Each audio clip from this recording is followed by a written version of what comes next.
Bay of Pigs was. I didn't know where Guantanamo Bay was, where we have our base. So I'm kind of trying to present this book to the general public rather than just those people who are really into the Cold War. And now I want to introduce you to some of the lead characters. And from the Air Force side, this is Captain Jerry Macklemore.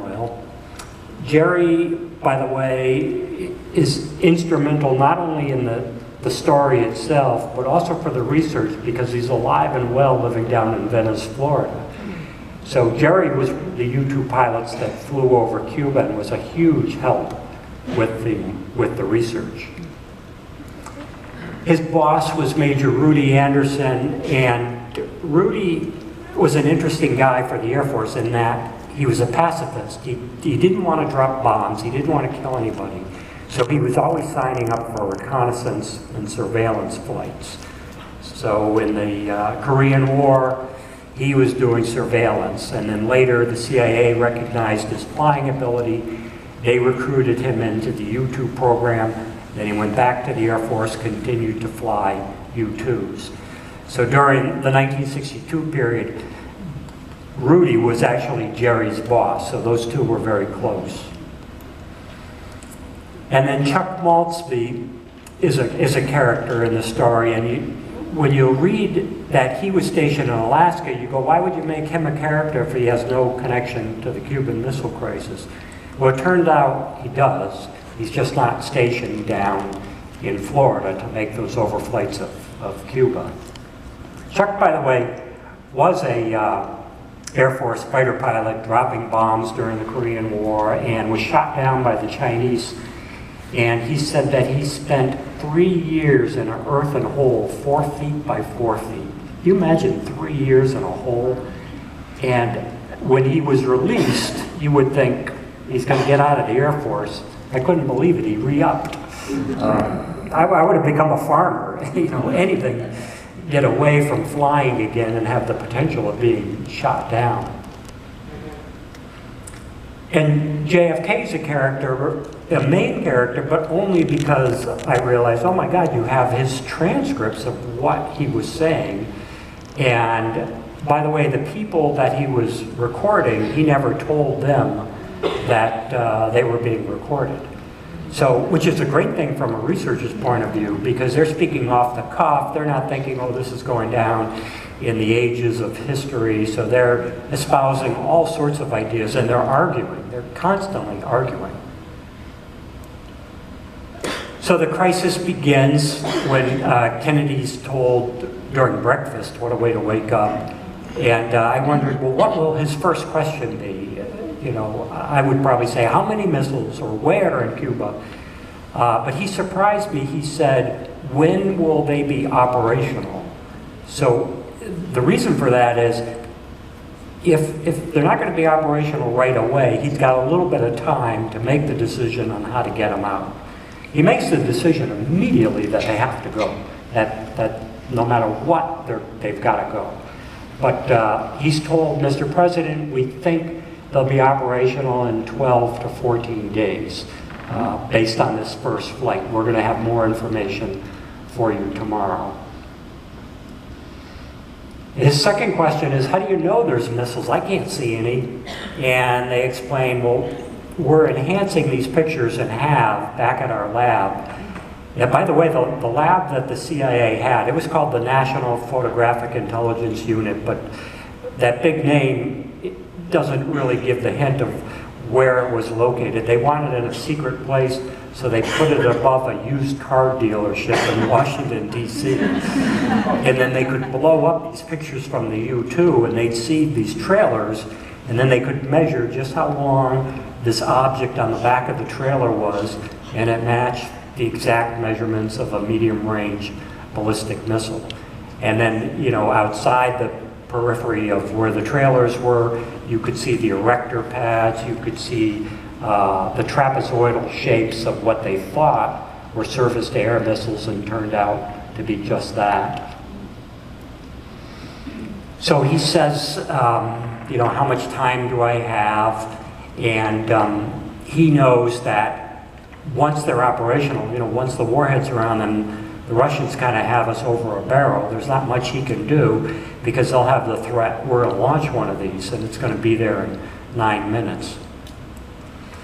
So he immediately is thinking, okay, I need advisors. This is way bigger than anything I've faced. Who's going to be my core team? So he calls his core team the XCOM, standing for Executive Committee of the National Security Council. But then he cherry picks certain people he wants on it, and he's picking them for their minds. He wants the brightest minds, and he wants differing opinions. So they don't have to be Democrats. They don't have to be from the military. One was from the Treasury. And he wants this debate in front of him. The very thing he did not do for the Bay of Pigs, he's going to do this time. He's going to get it right. But he never tells them, hey, you're being tape recorded. So they don't know. I don't know for sure if Bobby knew or not, but I suspect Bobby knew they were being tape recorded because those two were so tight. And when the final decisions on whatever the steps were being made, John F. Kennedy always ran the final decision by Bobby. So they were as tight as could be in terms of advising each other. And in this picture, you can see LBJ sitting there kind of dead on, looking back at us.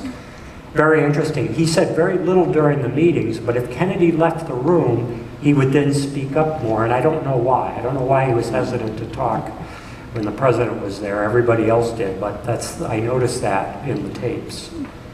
The microphones were hidden in the bookcase. Down in the basement was a big reel-to-reel tape recorder. The switch was under the head of the table where Kennedy sat. You could see Kennedy leaning over the table there, and Bobby standing up.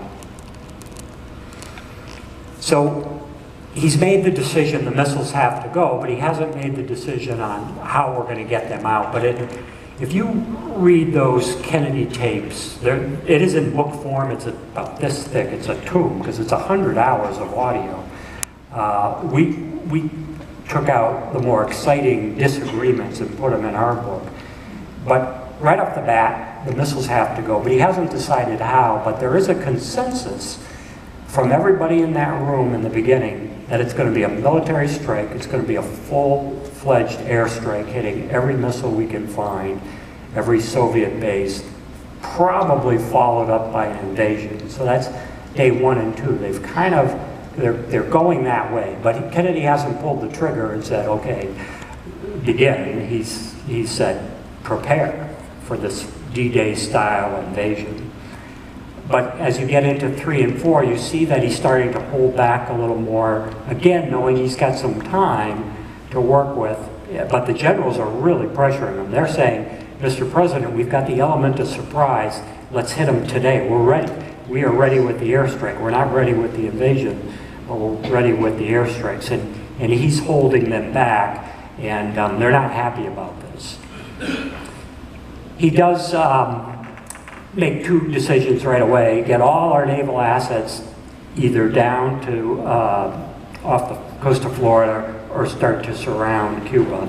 He hasn't tipped the Soviets yet that he knows what's going on. But he also says, I want every U-2 flight possible for more intelligence. And the military's all for that, because if they're going to do an invasion, they want to know, where the Soviets are installed. So more flights are in order. And with the naval assets, they just come pouring down there. And he hasn't announced the blockade yet, but you'll see in those audio tapes that he's starting to think, well, maybe that's a step we should take. So we're sending our full naval might down there. So he asks for more U-2 flights, and the next person to fly is Major Rudy Anderson. And Rudy's got a long flight. He's going to do the whole length of Cuba, and he's got 5 targets to photograph. And goes off without a hitch. And by the way, the one vulnerability, maybe that's the wrong word, the one limitation, I guess, of the U-2 is the photography could not pierce cloud cover. So you had to get a good weather report, then launch from Florida, and get back there while the weather's still good. Then you'd have to land. They'd rush the film out of the aircraft and fly it in a jet to Washington, D.C. to be analyzed. And when they look at Rudy's film, they've got more bad news for the president. Mr. President, there's several nuclear missile sites in Cuba, not just the one in San Cristobal. And by the way, the U-2s were quite the invention. You know, it constructed over a 3-year period. Just this idea is hatched. We want something to fly higher than any aircraft. And boy, these experts really put it together. And one little problem they had on their early flights is the wings are so long, they were sagging, and when the plane was going down the runway, they would scrape. And so their simple solution was, let's put pogo sticks underneath them. As soon as the plane is airborne, the pogo sticks aren't attached, they'll just fall away, and that was their easy fix. But the pilots who I read about and spoke to said so many pilots washed out of the training because the aircraft was very temperamental. And I said, why was that? And they said, they were built from jigs, almost like put together like a puzzle, and that no two flew the exact same. And you're up in them for so long. They weren't little 2-hour flights. Oftentimes your flights were a good solid 8 hours. And you're all alone. There's only room for one pilot. So 8 hours in the air all alone. Radio silence, nobody to talk to. That's special pilot that can do that. So they picked the 11 best pilots we had and sent them down to McCoy, which is now Orlando International, and started to run as many flights as we could over the island. I get a kick out of this picture. There's a funny story behind it. It's Kennedy with the Russian ambassador and the Russian foreign minister. And the topic of Cuba has come up, and he says, the Russians are telling the president, yes, you know, of course we have the military buildup there. You, the United States, backed this invasion to overthrow our comrade Castro. So of course we're doing that, but we assure you there's no offensive weapons there and certainly no nuclear missiles. Kennedy already knows there's nuclear missiles, and you could see his body language, or maybe I'm reading into it, but it's almost as if he's saying, oh really? Because as soon as it was over, he goes to Bobby, he goes, it was all I could do not to go to my desk, pull out the pictures we had of the missiles and shove it under their nose. He said, I can't believe they just sat in the Oval Office and lied to me. But the reason he didn't do that is he still hasn't decided what to do. Is it going to be the massive airstrike? Is it going to be the blockade? Is it going to be the airstrike followed up with an invasion? And because he's wasting time, if there is a villain in the book, it's Curtis LeMay. People who knew him said his nickname was Bombs Away LeMay. But he is all for, let's attack immediately. And the president said, well, don't you think the Russians will respond when we kill Soviets on the ground? And he says, no, absolutely not. And the president goes, why? And he goes, we're stronger than they are, and they know it. And Kennedy goes, well, they're going to take West Berlin at the very least. And LeMay goes, no, we need to do this today, Mr. President. And then in another session, LeMay's not a permanent member of the ExComm, by the way, but Kennedy keeps inviting him back, even though he's borderline insubordinate. Another time he says, you're looking very weak, Mr. President. Another time he goes, boy, you're in a bad fix. And you hear Kennedy go, what did you say? And LeMay goes, I said you're in a real bad fix. And Kennedy goes, well, you're in it with me. And you hear a couple awkward chuckles in the background. And Kennedy's trying to diffuse this tension. But they have some heated exchanges. Even a low blow by LeMay, he says, what you're doing is worse than the appeasement of Munich. And I couldn't believe Kennedy didn't kick him out after that. But he wanted these differing opinions, which was really insightful. You know, it was okay if you had a different mindset than him. But Kennedy is leaning towards going slow. He keeps asking, are they operational? And the report keeps coming back, we don't think so, Mr. President. And they weren't right at that time, but we're getting close to when they are. So he decides, I'm going to do this blockade as the first step. And many people say, well, that'll never work. You know, what are you blockading? The missiles are already in Cuba. The warheads are probably there, and they were. It turned out they were there.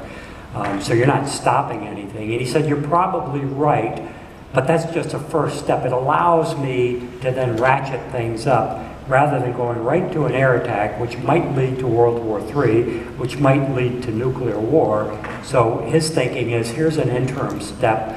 And he's always thinking of his adversary. Give Khrushchev a little bit of room to maneuver. And he does throw the military one, I guess he throws them a bone, if you will, saying, hey, if they shoot down one of our U-2s, I promise you, you can go in and take out those Samsungs. So they're happy about that. He decides to tell the country that Monday, the 22nd, and he's got the military on one step away from war, which is DEFCON 2.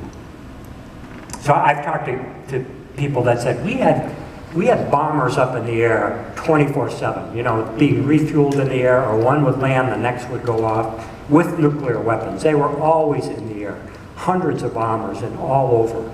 And same with our ships, same with our Polaris submarines. So there were so many more nuclear weapons than I ever dreamed that this country had. Not just the missiles that you always think of when you think of nuclear weapons.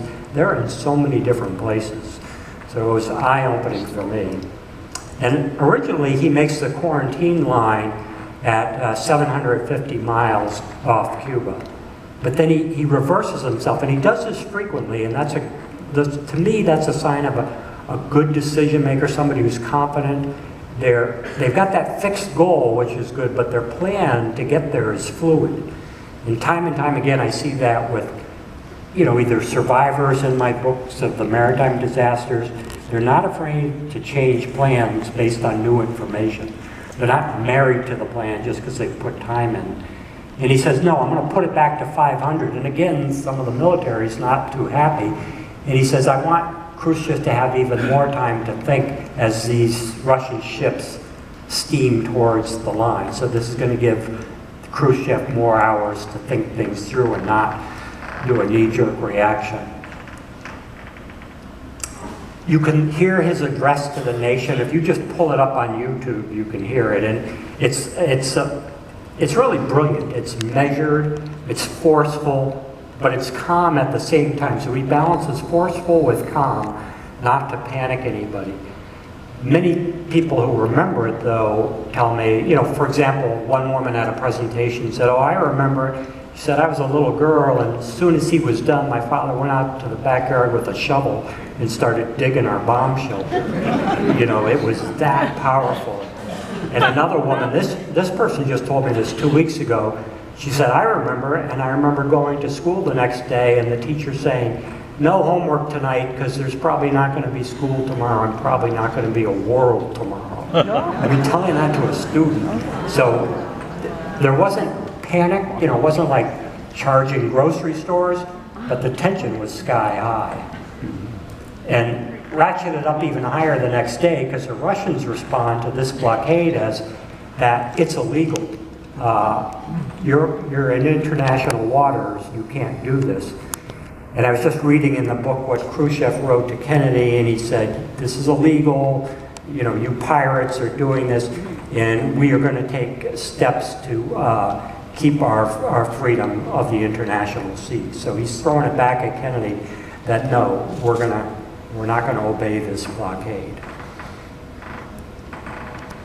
And some of the ships, too, that were of a big concern, one was the Yuri and one was the Kimothock, and they did turn back, but there were others that didn't, and he's wondering what to do. So I'm going to find a couple passages in the book related to his concerns and flexibility to do with the crisis. This is a case in his meetings where he's been told, hey, Mr. President, we found a Russian sub that's between one of our destroyers and a Soviet ship protecting it.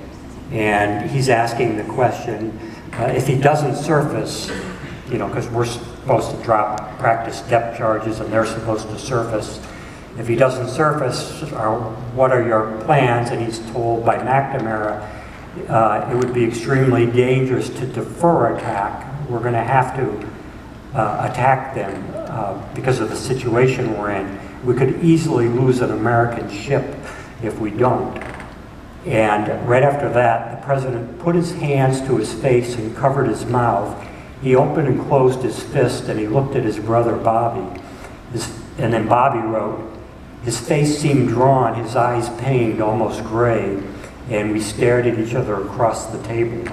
So you can see the tension at these meetings. That Kennedy's thinking, oh my God, in the next hour, we may be attacking this submarine, and it could be the start of World War III. But then there's another passage I want to read you. It's just in the book a couple pages later, where there's one ship, it's the Bucharest, and it's a tanker, and the military wants to board it. And Kennedy's looking to give Khrushchev a little bit of room, so he says in a meeting, this is not the appropriate time to blow up a ship. If I wrote back to Khrushchev, we could justify withholding the action until about 5 this afternoon, if that's the way. Let's think about it a little more. And that's a refrain I kept hearing in these tapes, or mostly I read the book on the tapes. Because if you listen to the tapes, you don't know who's talking. If you read the book, the Kennedy tapes, you could see who's saying what. But I would hear Kennedy say, or read Kennedy say several times, let's think on this a little bit more. And it would frustrate some of the people in the committee because they want action. The U-2s were supplemented by Navy Crusaders, and the Navy Crusaders were the opposite of the U-2s. Instead of 13 miles up, they're bombing by at treetop level almost, low, and yet their cameras were sophisticated enough they could still get good photos. So they're supplementing the U-2 photos now. We're probably halfway into this 13-day crisis. And you can see their photos, how clear they are. So in that trailer is a missile, and you can see all the Soviet military equipment around it. If this photo is expanded, you might even be able to see the erector and the launch set. I always thought that Adlai Stevenson didn't get enough credit because by coincidence, on the very first day of the crisis, he happened to be at the White House. He's not a member of XCOM, but he just happened to be there. So of course, Kennedy tells him what they've discovered. And within just a few minutes of their conversation, Stevens says, hey, we could solve this peacefully if we volunteer to remove our missiles from Turkey in exchange for the Soviets removing them from Cuba. And Kennedy later does just that, but in the beginning, he thinks that's a terrible idea. And he says to Bobby after Adlai leaves, whose side is Adlai on anyways? But it was Adlai's idea that Kennedy later takes as his own. So Stevenson announces at the UN that we've got the intel. This is why we're doing this blockade, to stop any further warheads coming in or any further missiles coming in. And Kennedy thought he did a great job. He said, I didn't think Adlai had it in him to do such a great job at the UN. And whenever I see this photo you're looking at, I think of Colin Powell with the weapons of mass destruction. We got it wrong then, and everybody bought into it. But in this case, the U-2 and the Crusader photos did supply definitive proof. And Kennedy was told, we're 100% sure there's nuclear missiles there. There was no, oh, we're 99% sure. So now it's Jerry's turn to fly. Remember, Jerry's the youngest of all the U-2 pilots. He's the one alive and well in Venice, Florida. And Jerry said, so my flight is a long one. I had 4 targets to shoot. I was over my last target. I got that one. And I banked the plane for home, and that's when I saw it. And what he sees is, he said, in my rear view mirror, and I said, stop. What do you mean a rear view mirror on a U-2? It's not a car. He goes, well, they're not that sophisticated. We had a rear view mirror inside. And he said, I could see 2 contrails coming up from the ground. And he said, then, boom, the starburst. The Soviets had fired 2 surface-to-air missiles at him. He was over Banyas, Cuba, which turned out to be a sensitive area because that's where the Soviets were overlooking. They were up in the hills overlooking Guantanamo Bay. And now, Jerry was already in the process of banking his aircraft, so he knew that those missiles probably weren't going to get him, and they were far off. They exploded, in his words, about 5,000 feet away. And he said, you know, they would come up like this, and then when the shrapnel blew, it would blow out like a star in all directions. I said, what'd you do? And he said, I did what I'm trained to do. I got it on film. He said, I flicked the cameras back on. I was already banking the plane, so it was easy to get it on film. And then he said, I got the hell out of there. And he said, when I landed in McCoy, the CIA, of course, is waiting for the usual debrief. And I told everybody what happened, and they kept me for 2 hours. Then I told all my fellow pilots, it's a whole new ball game. They fired at me. And the really strange part of the story happened next. It's the next morning. He's walking out on the tarmac to a U-2, and he hears Macklemore. And he turns around. It's a 3-star general. He doesn't know who this general is. He goes, yes, sir. And the general goes, we've analyzed your film. We have it in D.C. You were not shot at. There's nothing on it. And Jerry goes, sir, I was shot at, and I'm sure I got it on the film, sir. And the general goes, no, you didn't. And Jerry goes, I am positive I did. And the general goes, do you understand what I'm telling you? You know, in other words, zip it up. And I said, what did you do? And Jerry says, what could you do? It's a 3-star general. And he said, I told him, do what you have to do, and saluted and walked away. Now, he never knew 100% why they covered it up, but my theory is someone at a high level, it could have been the military, could have been Macklemore, could have been anybody, but didn't want Kennedy to know, because nowhere in the transcripts is this told to Kennedy. And I think the reason is that Kennedy might have suspended the U-2 overflights, not wanting a Gary Powers situation where the Russians or the Cubans could parade around one of our pilots or a downed U-2. So he might have stopped the overflights, but the military needs it because if we're going to do an invasion, we need as much intelligence as we can get. So again, I'll never know for sure, but Jerry thinks that's plausible, but he doesn't know why. He was able, years later, Jerry became a brigadier general and was able to talk to the photo interpreters who looked at his film, and they said, oh yeah, you were fired at.